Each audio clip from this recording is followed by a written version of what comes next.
Descubriendo.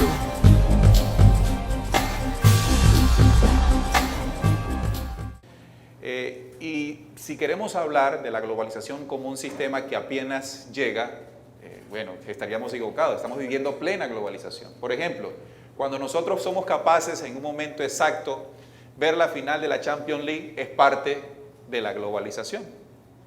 Cuando nosotros hoy comemos arroz que no es plantado en Colombia, sino que viene de la China, es parte de la globalización. Que hoy tengamos el último iPhone 10, apenas sale en la producción, es parte de la globalización. Muchas cosas que estamos viviendo son parte de la globalización. Es decir, que no estamos hablando de un sistema que apenas va a entrar a funcionar. Entonces, ¿cuál es el sentido de lo que estamos hablando hoy?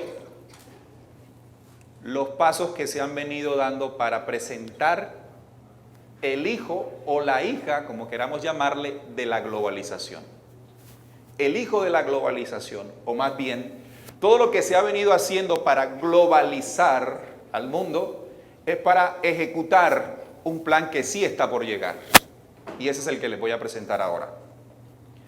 Diferenciemos dos términos, globalización y globalidad. Porque ¿qué hay de malo que los seres humanos que nacimos en este planeta tengamos la capacidad de ser más universales? Pero cuando hablamos de la diferencia de los dos términos, encontramos lo siguiente.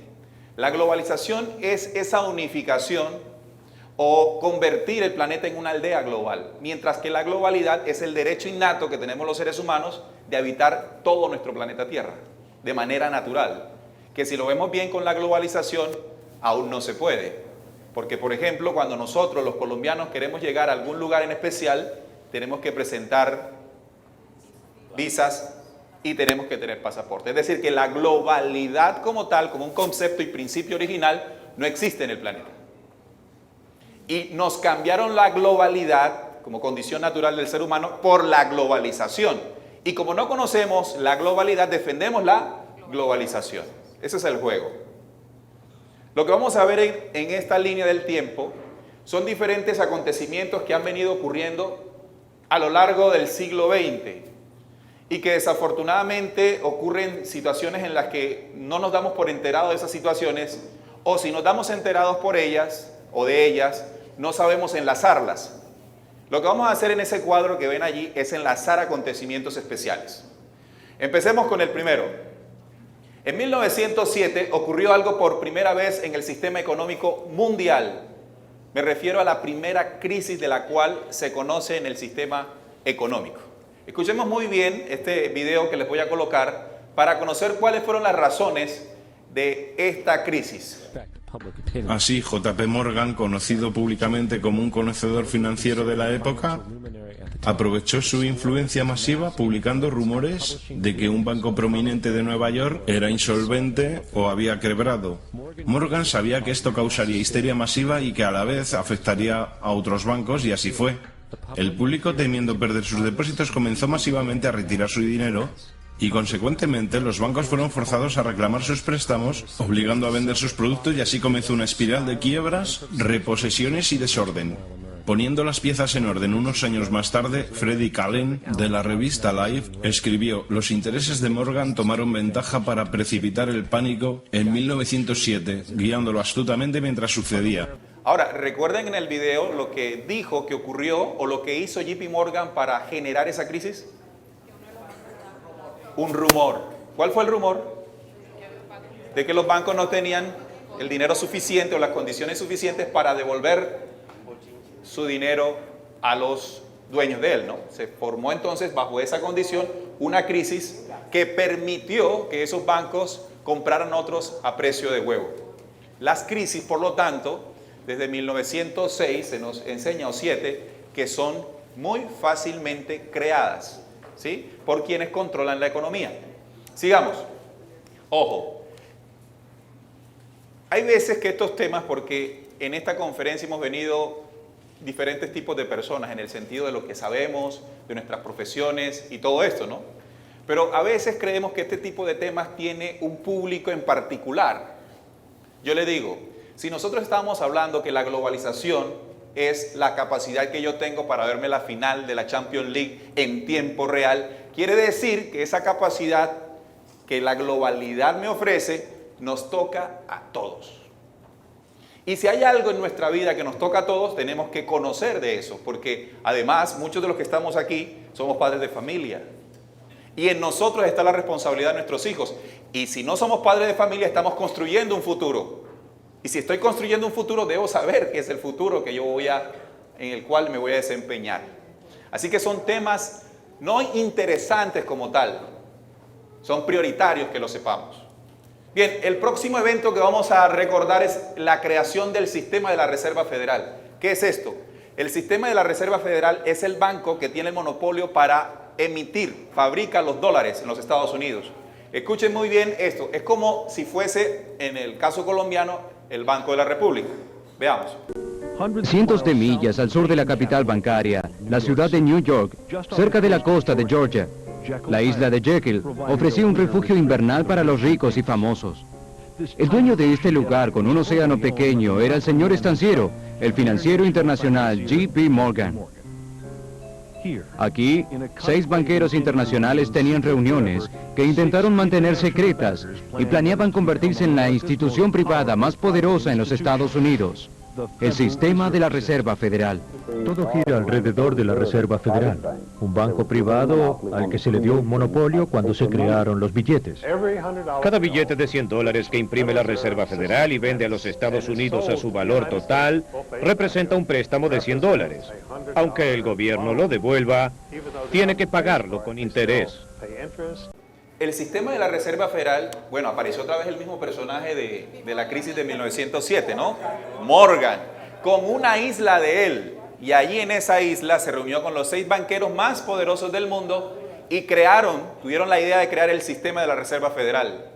Un banco de ellos, privado, que recibió un día antes de la Navidad de 1913, el favor del Congreso de los Estados Unidos para ser el banco que emite los dólares norteamericanos. Es decir, que un billete impreso en la Reserva Federal no es un billete norteamericano, es un billete hecho por un banco privado. Es decir, cada vez que se emite se presta al Tesoro Nacional norteamericano y el Tesoro Nacional norteamericano tiene que pagarlo con intereses. Esa es la economía del país más poderoso.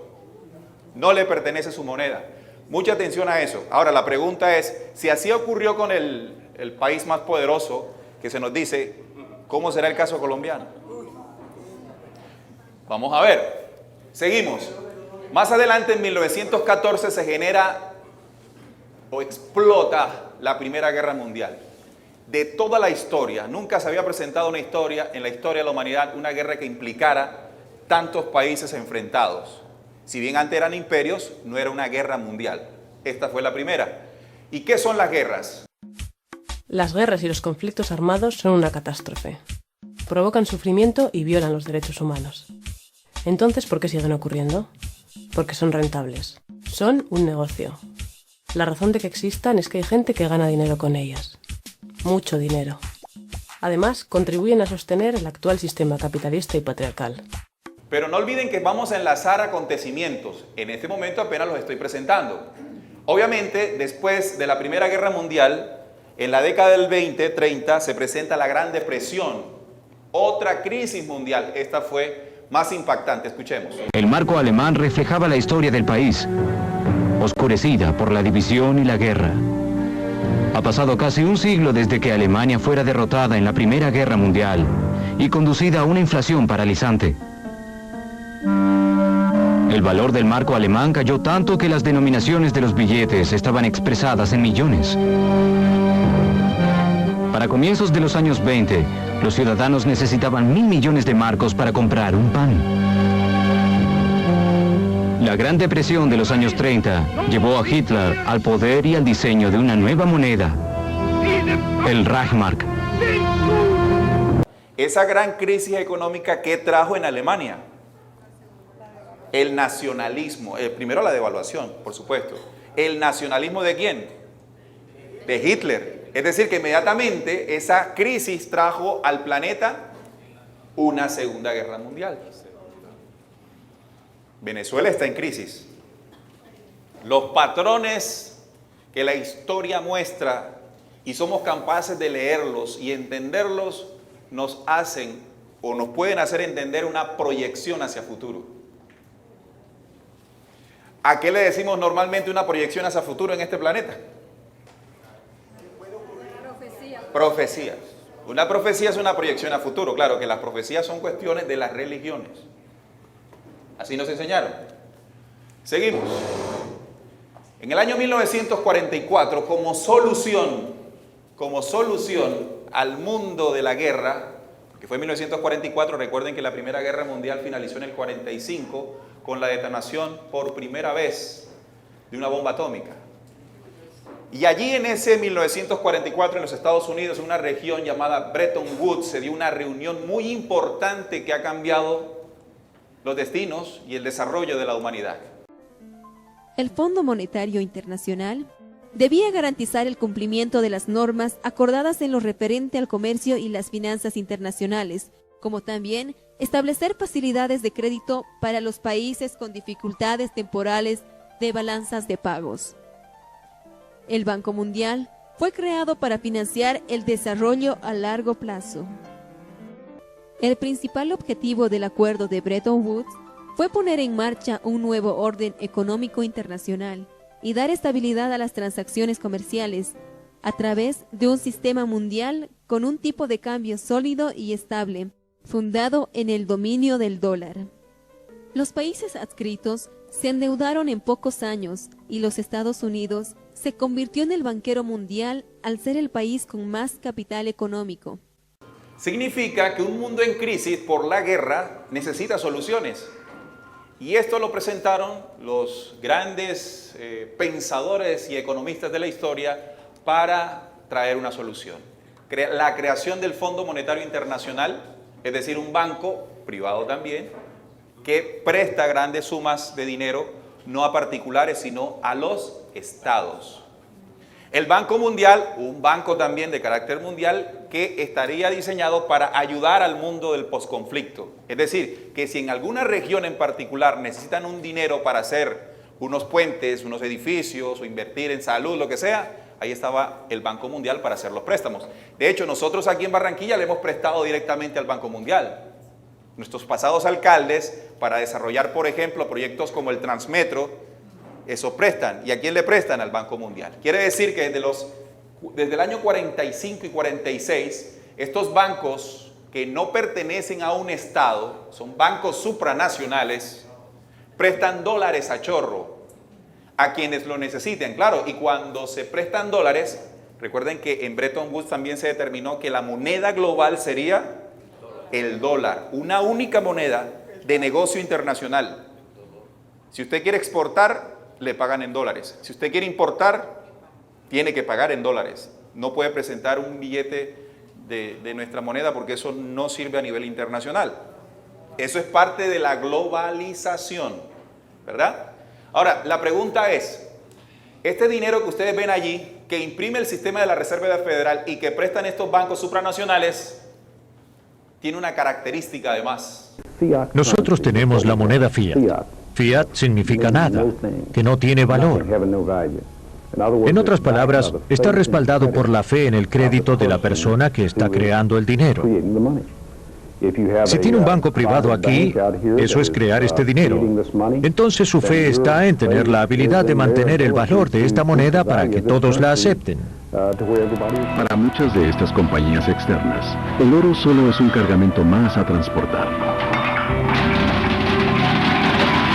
Esto tal vez se deba a que el oro ya no tiene ningún efecto sobre el valor del dólar estadounidense. Que el principio original de la creación de los papeles moneda, o los llamados billetes, es que ellos estaban sustentados en un principio por un valor real, el oro.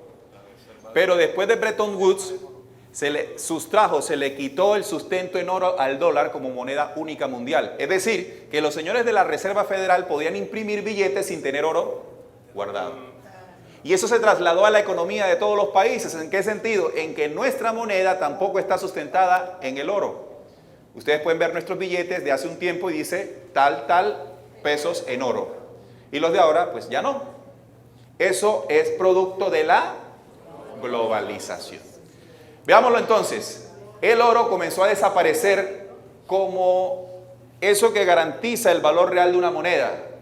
¿Y dónde está el oro entonces, o los lingotes de oro que sustentaban las monedas? Uno de los sótanos más profundos de Manhattan está 5 pisos bajo la superficie. Con solo girar la manivela, un cilindro de 90 toneladas gira para abrir una bóveda completamente sellada. Dentro hay oro. Más oro que en Fort Knox. Más oro que en cualquier otro lugar del mundo. Aquí hay 70.000 millones de dólares en oro. Pero el 98% de este oro pertenece a otros países y no a los Estados Unidos. O sea que el oro de muchas economías mundiales se encuentra en bodegas empeñado, mientras que los pesos nuestros ya no están sustentados en ese valor real y lo que compramos son divisas en dólares para que nuestra economía tenga sentido. Es decir, nuestra moneda no es real, es crediticia. ¿Qué es crediticia? Que está determinada por la deuda. Un vale de tienda. Un vale de tienda. Esa es nuestra moneda. ¿Qué significa eso? Que en cualquier momento, si ellos quieren, hay una crisis. Porque no tenemos una moneda real. Tenemos un papel que creemos que tiene un valor. O sea, todos sentimos y creemos que tiene un valor. Y lo tiene en nuestra mente. Y así como lo tiene, lo puede dejar de tener en un momento. ¿Cuándo? Cuando ellos, de acuerdo a su diseño, en el tiempo, lo quieran. Por eso es importante reflexionar sobre lo que nosotros consideramos como riqueza. Porque lo que el mundo cree o llama riqueza es algo efímero. Y no efímero como un símbolo para referirse a algo que nos ata materialmente. No, es de una forma real, es efímera, no existe. Es un paradigma mental en la humanidad. Tal vez por eso uno entiende mensajes espirituales que fueron transmitidos hace mucho tiempo y que hoy tienen vigencia. Cuando algún hombre llamado Jesús nos dijo que la verdadera riqueza que teníamos que buscar era en el corazón. ¿Quién nos roba eso? Pero pasamos todo nuestro tiempo buscando la riqueza que es efímera. Es decir, que estamos centrando la atención de nuestra existencia en valores no reales. Se nos está yendo, señores, la vida. Nuestros palpitares de vida. Eso paralelo a la reflexión que estamos haciendo. Bien, ahora miren esos 3 colores, amarillo, me salió como la bandera. Amarillo, rojo, no al revés. Ahí hay un patrón de comportamiento y quiero hacerle una pregunta, si son capaces de leer el patrón que está escrito allí. ¿Cuál es el patrón? Crisis económicas, guerras, y lo amarillo son soluciones que el sistema globalista tiene para sofocar las crisis y las guerras. ¿Qué es o cuál es el futuro que viene de acuerdo al patrón? ¿Una crisis o una guerra? Pues la guerra ya se inició y no nos hemos dado cuenta. Lo que pasa es que no es como la que vivimos en la primera y la segunda. Recuerden que estamos en tiempos de globalización. Funcionan diferentes las cosas. Es una guerra distinta. En el año 2001 se presentó el atentado a las Torres Gemelas. No me voy a referir al atentado porque se dice que fue un autoatentado. Eso sería para otra conferencia. Pero lo que se inició allí fue lo siguiente. Every nation in every region now has a decision to make. Either you are with us or you are with the terrorists. Eso es una declaración de guerra abierta al mundo globalizado. Y los seres humanos no nos dimos cuenta de eso. Es decir, que en este momento o estás con los aliados, y si no estás con los aliados, por defecto, por default, eres terrorista. Y para que exista una guerra se necesitan 2 bandos, y ahí están. Antes de 2001, ¿cuáles eran los 2 bandos? O antes del 89, 1989, caída del muro de Berlín. Rusia o comunistas. Pero con el muro de Berlín esa división se acabó. Ahora regresa otra en 2001. Aliados y terroristas. Veamos. Ahora, en el año 2008, miren aquí, año 2008 se presentó la crisis financiera, ¿la recuerdan? Veamos. Todo comenzó en el año 2001, cuando la economía estaba empezando a sufrir los efectos de la explosión de la burbuja de Internet. La Reserva Federal de Estados Unidos, para evitar un colapso económico, provocado también por los atentados del 11 de septiembre, empezó a bajar sus tasas de interés. La idea era que a una tasa de interés más baja, las empresas pudieran pedir más dinero prestado y así hacer más inversiones. Pero la baja en las tasas de interés también fue aprovechada por las personas que querían comprar una casa, como la familia Plata. A menor tasa de interés, se encontraron con una hipoteca más favorable. Los bancos se dieron cuenta de esta tendencia y empezaron a ofrecer nuevos tipos de contratos y oportunidades de compra de casas. Muchas familias, como los Plata, empezaron a comprar propiedades. El negocio captó la atención de Wall Street, que empezó a comprar paquetes de hipotecas a los bancos para venderlas en el mercado secundario. Entre más hipotecas, mejor para Wall Street y para los bancos.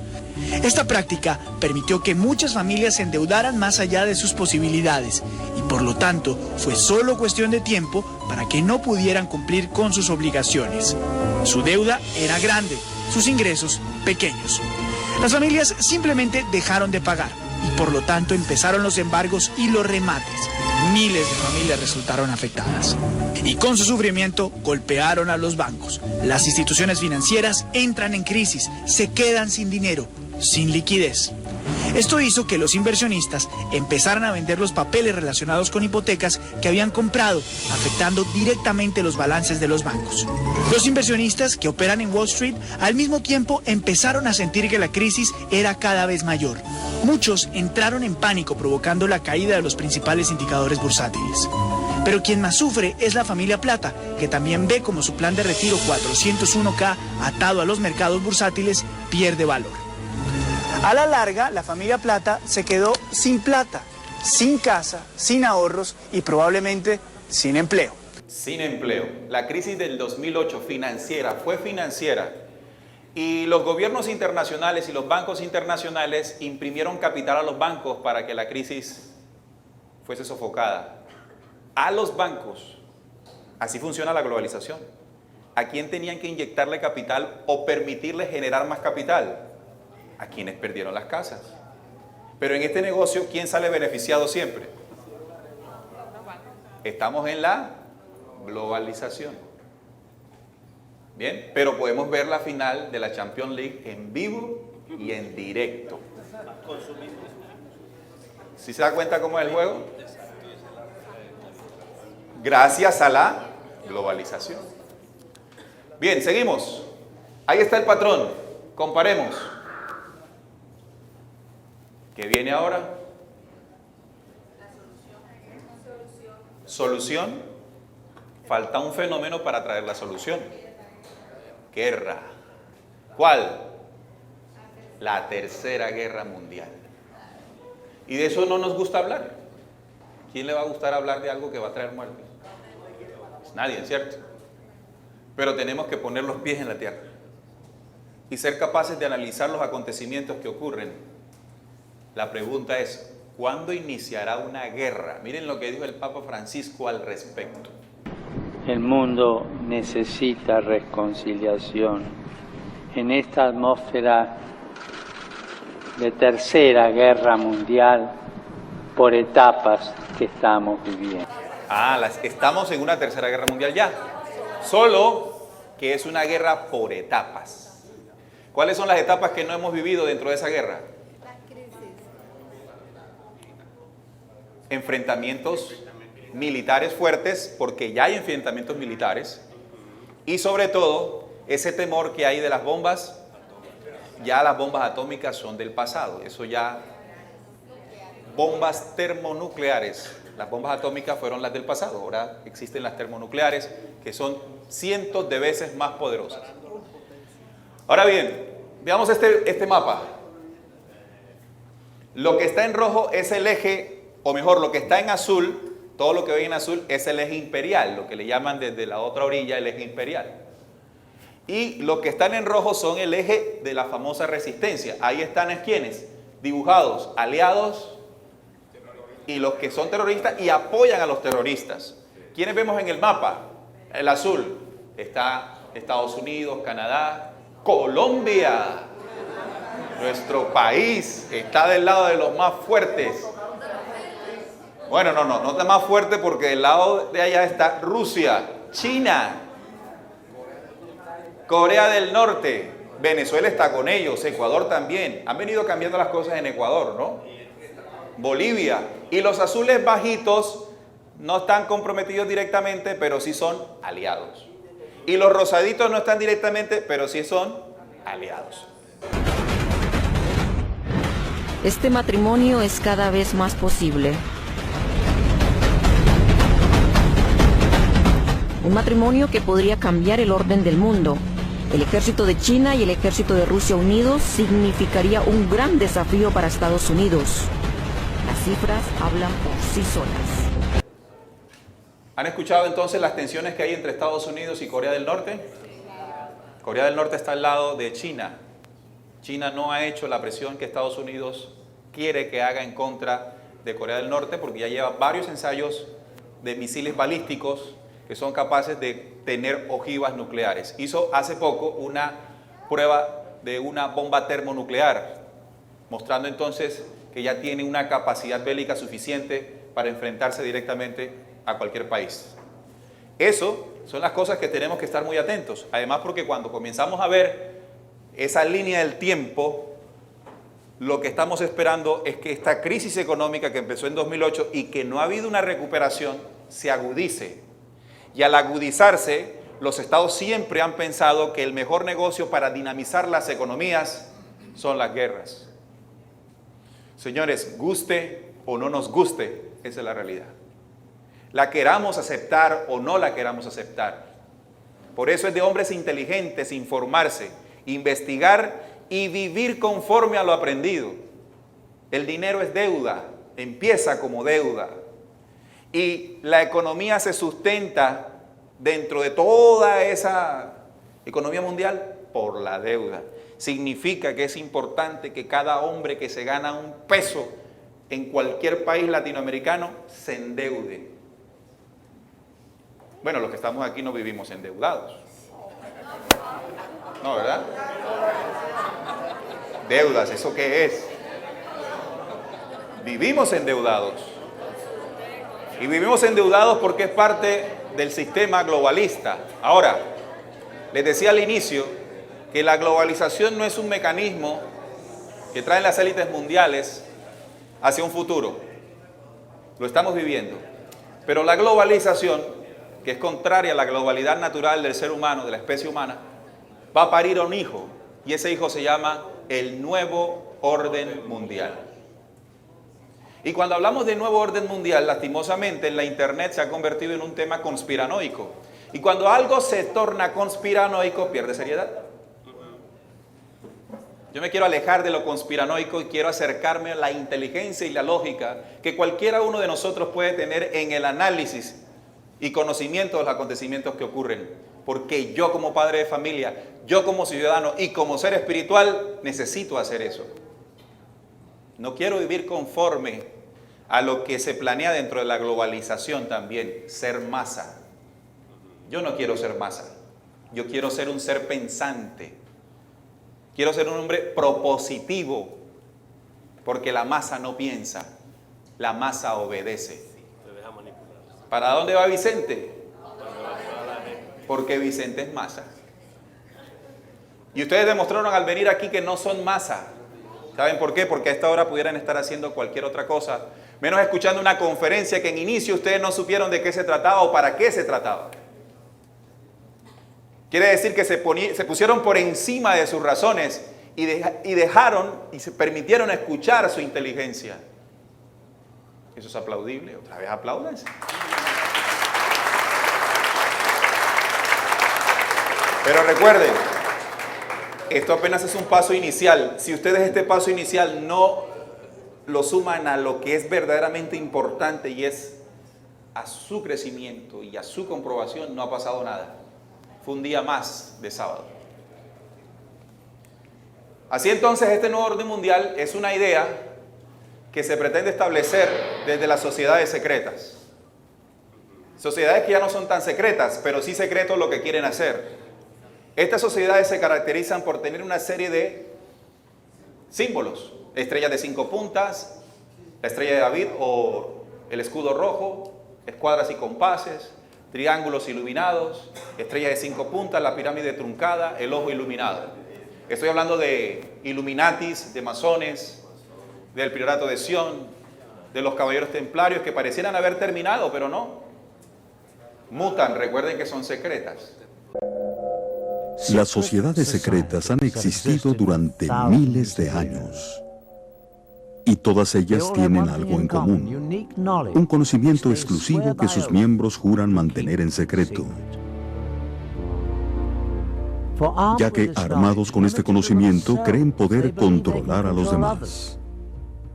Las sociedades secretas tienen conocimientos místicos, esotéricos, que solo ellos tienen. Y que no solamente les sirven para un crecimiento personal de sus integrantes, sino que les sirve para proyectar los destinos de una humanidad que desconoce de ciertos conocimientos. Así entonces, si nosotros vamos al dólar, ese impreso por el sistema de la Reserva Federal, un banco privado, vemos que ahí están los símbolos de las sociedades secretas. Vemos la pirámide truncada, el ojo iluminado, Anuit Coeptis, que significa como anagrama, Dios bendice nuestra empresa. Dice One, dice en Dios confiamos, a pesar de que esta es la moneda que maneja el mundo entero, los niños se mueren de hambre en este planeta. Entonces, si la economía sustentada que genera toda esta hambre en el mundo dice en Dios confiamos, yo pregunto, ¿cuál Dios? ¿Cuál es el Dios de ese billete? Seguramente no el verdadero. Aquí dice Novus Ordus Seclorum, ¿lo ven? Nuevo orden mundial, el hijo de la globalización. Tiene 3 escalones que representan las 13 familias más poderosas del mundo. Los Rockefeller, los Rothschild, los Morgan, los Dupont, las familias merovingias o las familias reales de Europa. Son los que gobiernan el planeta Tierra a través de su gran hermandad blanca. La línea de arriba es la línea Rothschild. Rothschild significa escudo rojo o la estrella de David. Todos estos hombres casualmente son de origen judío. Los de abajo son la familia Rockefeller en Norteamérica. Este es JP Morgan. Este es Jacob Rockefeller, el último heredero más poderoso de la familia Rothschild o de la casa Rothschild. Ellos propenden por la dominación mundial. Entre ellos se encontraban los grupos como Bilderbergers, la Comisión Trilateral, el CFR y la Reserva Federal. Si podría imprimir $1 billón mañana, podría ser el amo del universo. Pero uno no puede porque ellos tienen el monopolio. Mientras puedan imprimir dinero y comprar el diario The New York Post, The Washington Post, congresistas, senadores, presidentes, uno no puede competir con eso. Es una fraternidad. Tienen un objetivo en común, el cual es mantener el control. Entonces miren lo que dice aquí, el 2% de la población mundial controla el 50% de los recursos. Miren lo que dijo Henry Ford en alguna oportunidad. Está claro que la gente no entiende el sistema monetario bancario porque si lo entendiesen, creo que habría una revolución mañana por la mañana. Henry Ford. ¿Tenía razón Henry Ford? ¿Todos estamos tranquilos? Todos estamos llevando nuestras vidas normales. Miren cómo los símbolos de las sociedades secretas se esconden en sus grandes corporaciones. Open your mind. Open your mind. Open your mind. Open your mind. Open your mind. Open your mind. Open your mind. Open your mind.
¿Qué hacer con todo esto? ¿Salir a tirar piedras? No sirve eso. Es el tiempo de la revolución de nuestras conciencias. Y no hablemos de revolución también, porque las revoluciones son las ideas de ellos mismos para llegar siempre al mismo punto. Si no, miremos a Venezuela. Las revoluciones no han servido en la historia de la humanidad. Hablemos de grandes y profundas transformaciones, sobre todo en el pensamiento humano. Allí empiezan los verdaderos cambios. Pero si nosotros seguimos pensando lo que habitualmente pensamos, no habrá nada que hacer. Absolutamente. Así entonces, el señor Thomas Jefferson en el año 1802 se olió el tocino y dijo ante el Congreso en aquel entonces: si algún día, si los americanos permiten que los bancos controlen la emisión de su moneda, los bancos y las corporaciones que crecerán alrededor de ellos los privarán de todas las propiedades, y hasta que un día sus hijos se despertarán sin casas en el continente que ocuparon sus padres. Exactamente lo que está ocurriendo, miren. Y nuevo dato de desahucios en España. En 2012 los bancos se quedaron con 49.000 viviendas de españoles que no pudieron pagar su hipoteca. En 38.000 casos se trataba de la primera vivienda de dichas familias. Eso sí, solo en un 8% se tuvo que emplear la fuerza. En el resto de los casos la vivienda ya estaba vacía. Pero este hombre que ustedes ven allí, que hace poco cumplió 54 años de haber asesinado, es decir, el pasado 22 de noviembre, se enfrentó a esa élite.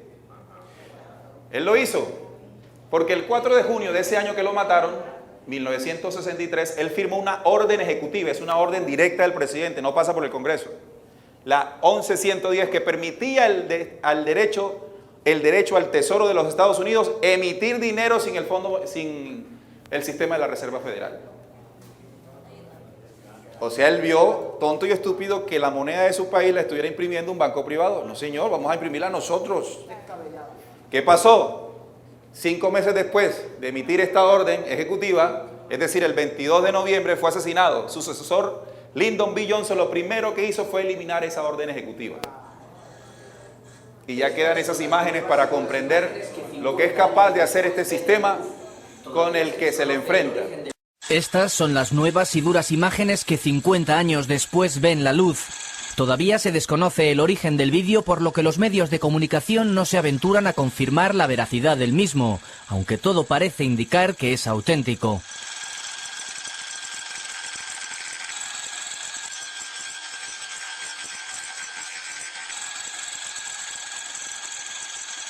Ahí están entonces todos los organismos que trabajan por la creación de un nuevo orden mundial. Grupos monetarios, grupos de sociedades secretas, grupos educativos, grupos de inteligencia, señores, grupos religiosos también. El Vaticano, y ahorita hablaremos de su máximo jefe y cómo trabajan para un nuevo orden mundial. Finalizo entonces haciendo este análisis. Estos que ven en la pantalla trabajan día y noche para traer el nuevo orden mundial. Nuestro presidente. En este encuentro hemos ido más allá. Nuestros países han pasado de ser simples buenos amigos y buenos socios a convertirse en verdaderos aliados. Somos aliados en la construcción de un nuevo orden mundial. El mundo del siglo XX quedó atrás, quedó en el pasado. Ahora hay una nueva realidad internacional y no podemos ser observadores pasivos de esa nueva realidad. Es decir, nuestro país está comprometido en la creación de un nuevo orden mundial. Todas sus políticas están diseñadas para eso. Pero entonces uno decía, bueno, menos mal los venezolanos no tienen ese sistema de gobierno. Vean eso. Esta imagen que ven allí es una reunión de los grupos o de los países que no les gusta a Estados Unidos. Los rebeldes, los niños diferentes, el baile de los que sobran. Pero miren lo que dice en el 50 aniversario del G77. Miren lo que dice al fondo. Hacia un nuevo orden mundial para vivir bien. O sea que el nuevo orden mundial es una idea que está por encima de la izquierda y la derecha, del Partido Liberal y del Conservador, del Centro Democrático y del otro. es la idea que viene, no importa la orilla política en la que usted esté. Y entonces nosotros, por no conocer esto, comenzamos a coger partido. Y el partido que cojamos va para lo mismo. Es un sofisma de distracción. Por eso, en la política no habrán soluciones jamás. Habrán soluciones que partirán de nuestra propia transformación y de esa transformación nuestra propia propuesta, porque no podemos salir a proponer siendo igual a los que nosotros señalamos. Jamás podemos hacer eso, porque si ustedes analizan el sistema político, ¿quién no integra? Gente que salió como nosotros, pero cuando llegan allá, el poco crecimiento y estructura mental y espiritual no le permite ser como se debe ser. Lo seremos nosotros. Porque fácil es señalar, pero ¿qué proponemos nosotros?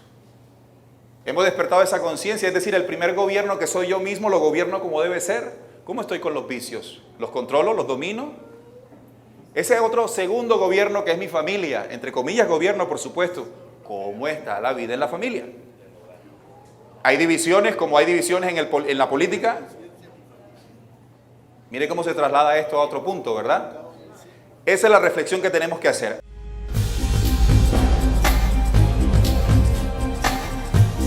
Descubriendo